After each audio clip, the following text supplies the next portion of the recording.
నమస్కారం నాగార్జున గారు. నమస్తే అంజి గారు. పవన్ కళ్యాణ్ గారు ఒకసారి 10 సంవత్సరాలు కూటమి కలిసి ఉండాలని చెప్పడం జరిగింది. ఇంకో సందర్భంలో 15 సంవత్సరాలు కలిసి ప్రయాణం చేయాలని చెప్పేసి ఆయన అభిప్రాయాన్ని వ్యక్తం చేయడం జరిగింది. కానీ రీసెంట్‌గా జరిగిన ఈ అల్లరి ఏదైతే ఉందో కూటమిలో చాలా చర్చనీయాంశమైంది. సో, ఇప్పుడు అవును. ఇప్పుడు ఎక్కువ అధిక ప్రాధాన్యతనివ్వబట్టి ఇదంతా జరుగుతుంది. ముఖ్యంగా లోకేష్ బాబుకి సంబంధించిన ప్రయారిటీ తగ్గుతుంది అనేది కూడా కూటమిలో ఈ ముఖ్యంగా టీడీపీ క్యాడర్‌లో చర్చనీయాంశమైందండి. ఇది సహజంగా జరిగేదే అంజి గారు. ఎందుకంటే ఇవాళ పవన్ కళ్యాణ్ గారిని, లోకేష్ గారిని వయసు రీత్యా చూస్తే 50 దాటినటువంటి పవన్ కళ్యాణ్ గారిని గాని, ఇప్పుడు 40కి దగ్గరలో ఉన్నటువంటి మన లోకేష్ గారిని గనక తీసుకుంటే 40 ప్లస్ ఇద్దరిలో అదే 40 ప్లస్ అనుకోండి. అయితే వీళ్ళిద్దరిలో విషయ పరిజ్ఞానం కానివ్వండి, మెచ్యూరిటీ లెవెల్స్ కానివ్వండి, సందర్భానుసారం మాట్లాడటం అనేటువంటిది ఏదైతే ఉందో, ఇద్దరు నాయకులకి ఖచ్చితంగా కంపారిజన్ వస్తుంది గదా! అంజి గారు. ఓకే. ఇవాళ లోకేష్ గారేంటంటే, జాతీయ స్థాయి రాజకీయాలకు కూడా ఆయన పనికొస్తాడు.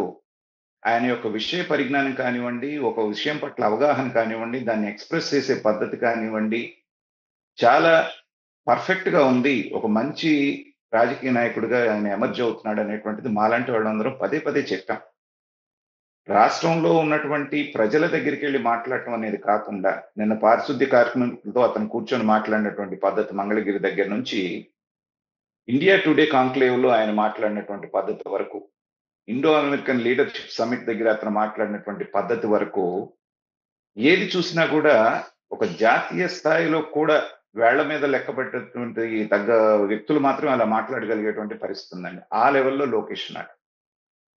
ఇక పవన్ కళ్యాణ్ గారి విషయం తీసుకుంటే ఏంటంటే, పంచ్ డైలాగులు ప్రజలకి ఏదైతే నచ్చుతుందో ఒక సినిమా యాక్టర్‌గా ఆయనకి తెలుసు కాబట్టి, వాళ్ళని భావోద్వేగాలకి గురి చేసి, కాసేపు ఉర్రూతలూగించేటువంటి ఇదే కానీ, సబ్జెక్ట్‌లో డెప్త్ అనేటువంటిది ఆయన దగ్గర మనకి అంతగా కనిపించదు.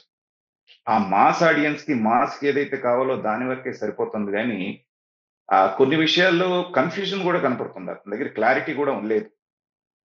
అలాంటి పరిస్థితుల్లో ఏంటంటే, క్యాడర్‌కి లోకేష్ గారు 2 అడుగులు వెనక్కేసి పవన్ అన్నాని ఈయన్నే ముందు పెడుతున్నారు. ఇవాళ ఉన్నటువంటి పరిస్థితుల్లో పొత్తు ధర్మాన్ని పర్ఫెక్ట్‌గా పాటిస్తున్నటువంటి వాళ్ళు ఎవరన్నా ఉన్నారంటే అది తెలుగుదేశం మాత్రమే. ఎందుకంటే కష్ట సమయంలో అంటే గెలవటానికి వాళ్ళన్నట్టు 40 సంవత్సరాల దాన్ని మేమే నిలబెట్టాం అనేటువంటి మాట నిజమైనా కాకపోయినా, మనకి కష్టకాలంలో వచ్చి చంద్రబాబు నాయుడు గారు జైల్‌లో ఉన్నప్పుడు అండగా నిలిచారనేటువంటి ఒక భావన. ఇప్పుడు ఇదే సిట్యుయేషన్‌ను వైరల్ చేస్తున్నారు సార్. పరిస్థితి బావుందనుకోండి అన్నీ బాగున్నాయి కనపడతాయి. తేడా వచ్చినప్పుడు అన్నీ తేడాగానే కనపడుతూ ఉంటాయి. అందుకని చెప్పేసని మనం ఆ రోజున ఉన్నటువంటి రాజకీయ పరిస్థితుల్లో చంద్రబాబు నాయుడు గారు జైల్లో ఉన్నటువంటి పరిస్థితిలో అతను వచ్చి నిలబడటం అనేటువంటిది రాజకీయంగా అనే కంటే కూడా మోరల్‌గా అతను ఇచ్చినటువంటి బూస్టప్‌ని మనందరం ఒప్పుకోవాల్సిందే. తెలుగుదేశం క్యాడర్ అనేటువంటిది నైరాశ్యంలో ఉన్నప్పుడు నేనున్నాను మీకు అనేటువంటిది నేను చంద్రబాబు నాయుడు గారితో నిలబడుతున్నానని అతను చెప్పినటువంటి మాట ఏదైతే ఉందో అది క్యాడర్‌లో ఉత్సాహం తీసుకొచ్చింది. దాన్ని మనం కాదంటానికి లేదు. కానీ చంద్రబాబు నాయుడు గారు ఇవ్వాల్సిన దానికంటే పవన్ కళ్యాణ్ గారికి ఎక్కువ ప్రాధాన్యత ఇస్తున్నారేమో! ఆ ప్రాసెస్‌లో లోకేష్ గారిని తగ్గిస్తున్నారనేటువంటి భావన మాత్రం 80% తెలుగుదేశం క్యాడర్‌లో ఉంది. దాంట్లో ఎలాంటి అనుమానం లేదు. కానీ డిసిప్లిన్ కలిగినటువంటి పార్టీ గాబట్టి చంద్రబాబు నాయుడు గారు ఏది చేసినా ఆలోచించి చేస్తారనేటువంటి భావన ఉంది గాబట్టి బయటపడట్లేదు వాళ్ళు. ఇంటర్నల్ టాక్స్‌లో మాత్రమే బయటపడుతున్నారు. కానీ రోజు రోజుకి లోకేష్ గారు ఎదిగేటువంటి తీరు, ఆయన తీసుకొస్తున్నటువంటి వేరే దేశాలకు వెళ్లి మాట్లాడటం కానివ్వండి, ఇప్పుడు టెస్లా వస్తుందని చెప్పేసని దాదాపుగా ఖాయమైందని చెప్తున్నారు. మనమే కంపారిజన్ చేద్దాం. ఇప్పుడు లోకేష్ గారు ఇందాక వయసులో పవన్ కళ్యాణ్ గారి కంటే చిన్న వ్యక్తి. ఇదే పవన్ కళ్యాణ్ గారు ఎళ్లి టెస్లాతో మాట్లాడి వాళ్ళని కన్విన్స్ చేసి తీసుకొచ్చేటువంటి సామర్థ్యం ఉందా? స్థానిక రాజకీయాలకి పనికొచ్చేటువంటి ఇక్కడున్నటువంటి మాస్ తనటువంటి కార్యకర్తల్ని, అభిమానుల్ని వీళ్ళందరిని ఆకట్టుకొని ఇక్కడ రాజకీయానికి పనికొస్తారే గాని, ఇవాళైనా సరే నేను సనాతన ధర్మ పరిరక్షణ పరిషత్ అనేటువంటి ఒక మాటతో జాతీయ రాజకీయాల్లోకి వెళ్ళబోతున్నారు గానీ, విషయ పరిజ్ఞానం ఆయనకున్న దాన్ని ఎక్స్‌ప్రెస్ చేసే దాంట్లో గూడా కన్‌ఫ్యూజన్ కనపడతా ఉంటుంది మాలాంటి వాళ్ళకి. అలాంటి వ్యక్తిని అవతల వాళ్ళు తొందరగా కన్విన్స్ అవ్వడానికి ఈ డ్యూయల్ మెంటాలిటీ అనేటువంటిది వాళ్ళని బ్రేక్‌లు ఏస్తూ ఉంటుందన్నమాట. అదే లోకేష్ గారి విషయం తీసుకుంటే క్రిస్టల్ క్లియర్‌గా తన మనసులో ఏదైతే ఉందో అభిప్రాయాలు అంతే స్థిరంగా ఉంటాయి.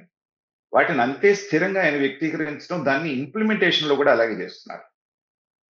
కాబట్టి హంగామా, హడావుడి పవన్ కళ్యాణ్ గారు ఎక్కువ చేస్తున్నారు పని కంటే. ఇప్పుడు తిరుపతిలో తొక్కిసలాట విషయమే తీసుకోండి. అక్కడ కూడా అతను పొలిటికల్ ఇమ్మెచ్యూరిటీ అనేటువంటిది బయట పెట్టుకున్నారు. చంద్రబాబు నాయుడు గారు ముఖ్యమంత్రి స్థాయిలో ఆయన వెళ్తున్నాడు. అక్కడ పరిస్థితిని మాట్లాడి సమీక్షించి అక్కడ ఏం చేయాలో చెప్తున్నటువంటి పరిస్థితిలో ఈయన హడావుడిగా అక్కడికెళ్ళిపోయి అదే టైంలో చైర్మన్ క్షమాపణ చెప్పాలి, నేను క్షమాపణ చెప్తున్నాను, అక్కడ ఉన్నటువంటి అధికారులు క్షమాపణ చెప్పాలి అన్నప్పుడు ఏంటంటే అది వాళ్ళ నైతిక నైతిక స్థైర్యాన్ని దెబ్బతీస్తుంది. అదే టైంకి జగన్మోహన్ రెడ్డి అక్కడికి రావటం చేపల మార్కెట్ లాగా అక్కడ ఎలాంటి సిచ్యువేషన్ చూసాం. అదేంటంటే పొలిటికల్ ఇమ్మెచ్యూరిటీ అంటాను నేను. ముఖ్యమంత్రిగా ఒక ఆయన ఉన్నప్పుడు ఆయన హ్యాండిల్ చేసినప్పుడు మీరు బ్యాక్ సీట్ లో ఉండాలి. ఇక్కడ ఉండి ఏదైనా స్టేట్మెంట్ ఇస్తే పర్వాలేదు కానీ మీరు క్షేత్రస్థాయికి వెళ్ళిపోయి అందరినీ, అది జరిగింది ఒక యాక్సిడెంట్, టీటీడీ చైర్మన్ ని క్షమాపణ చెప్పమంటాం, అది చెప్పాలి అంటే మీరు ఫోన్ గాని 1-1 చెప్పాలి. అది రాజకీయ పరిణితి. అది లేకుండా ప్రవర్తించినప్పుడు ఏంటంటే ఆ రోజునే ఇతనికి ఇంకా పూర్తి స్థాయిలో మెచ్యూరిటీ రాలేదనేటువంటిది మాలాంటి వాళ్ళకి అర్థమైంది. కాబట్టి లోకేష్ అనేటువంటి వ్యక్తి వయసులో చిన్నవాడైనప్పటికీ కూడా far better than Pawan Kalyan గారు. అది దాంట్లో నో డౌట్. అది అందరూ అంగీకరిస్తున్నటువంటి సత్యం అయినప్పుడు ఏంటంటే పవన్ కళ్యాణ్ గారి తర్వాత ప్లేస్ లో చంద్రబాబు నాయుడు గారు లోకేష్ గారిని చూడటం అనేటువంటిది క్యాడర్ లో కొంత ఎక్కడో మనసు కలుక్కుమంటాం. సో ఒక వ్యక్తికి ప్రాధాన్యత ఇవ్వటం కోసంగా సమర్థుడైనటువంటి నాయకుడిని అండర్మైన్ చేస్తున్నారు అనేటువంటి భావన వాళ్ళల్లో ఉంది. కానీ ఇప్పుడున్నటువంటి పరిస్థితుల్లో చంద్రబాబు నాయుడు గారి మనస్తత్వం మనకు తెలుసు. సో అబ్బాయి కాబట్టి అతను వింటాడులే అన్నటువంటి ఉద్దేశంతో పవన్ కళ్యాణ్ గారికి ఇవ్వాల్సినటువంటి గౌరవం ఇస్తున్నప్పుడు ఏంటంటే దాన్ని నిలబెట్టుకోవాల్సినటువంటి బాధ్యత కూడా పవన్ కళ్యాణ్ గారికి, ముఖ్యంగా ఆ పక్క తాళం వేస్తున్నటువంటి నాగబాబు లాంటి వాళ్ళు నోరులో అదుపులో పెట్టుకోకపోతే, ఇలాగే 2-3 స్టేట్మెంట్స్ గనక నాగబాబు నోటి నుంచి వస్తే వీళ్ళ యొక్క సఖ్యత బీటలు వారేటువంటి పరిస్థితి కూడా ఉంటుంది అంజి గారు. దాన్ని గనక పవన్ కళ్యాణ్ గారు ఒక్కసారి తెలుగుదేశం వద్దు అనుకుంటే ఇవాళ వాళ్ళకి వచ్చిన నష్టం ఏం లేదు. వాళ్ళ వరకే 135 మంది ఉన్నారు. ఏమండి? సో పదవులు రాక నానా మంది బాధపడుతున్నారు. ఎలక్షన్లు ఇంకా 4 సంవత్సరాల తర్వాత ఉన్నాయి. ఆ తర్వాత తెలుగుదేశం చెయ్యి వదిలేస్తే పవన్ కళ్యాణ్ గారి పరిస్థితి ఏంటనేటువంటిది ఇవాళ ఒక్కసారి ఊహించుకుంటే ఈ 2 జిల్లాల్లో కూడా మిగులుతారా అనేటువంటిది ప్రశ్నార్థకంగా ఉంటుంది. ఇలాంటివి ఇప్పుడే మనం మాట్లాడకూడదు రాజకీయ విశ్లేషకులుగా. కానీ గ్రౌండ్ రియాలిటీ గనక చెక్ చేసుకుంటే సో అక్కడ ఉన్నటువంటి పరిస్థితి వాళ్ళదేం ఇంప్రూవ్ అవ్వలేదు. వాళ్ళ మంత్రి పదవుల్లోకి వచ్చారు, ఎమ్మెల్యేలు అయ్యారే గాని వాళ్ళలో ఎంతమంది వెళ్ళాళ్ళని చెప్పండి. కాబట్టి రియాలిటీ అర్థం చేసుకొని పవన్ కళ్యాణ్ గారు హుందాగా ప్రవర్తిస్తే బాగుంటుంది.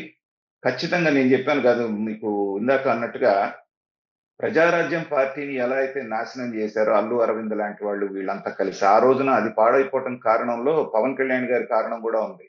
పిల్ల వ్యవహారంగా రివాల్వర్ తిప్పుకుంటా వెళ్ళి అతను చేసినటువంటి హంగామా ఇవన్నీ చూసినప్పుడు ఏంటంటే వీళ్ళకి సీరియస్నెస్ లేదు అని ప్రజలు తీసి పక్కన పెట్టారు.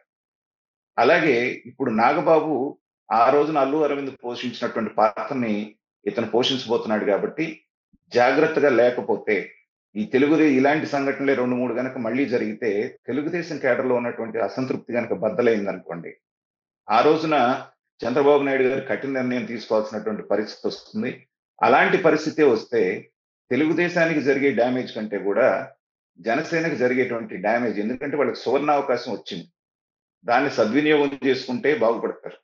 లేదు ఇలాంటి స్టేట్మెంట్లు ఇచ్చుకుంటూ మేము గొప్పోళ్ళం అయిపోయాం అనుకుంటే మాత్రం అది వాళ్ళకే నష్టం చేస్తుంది అనేటువంటిది నా భావన.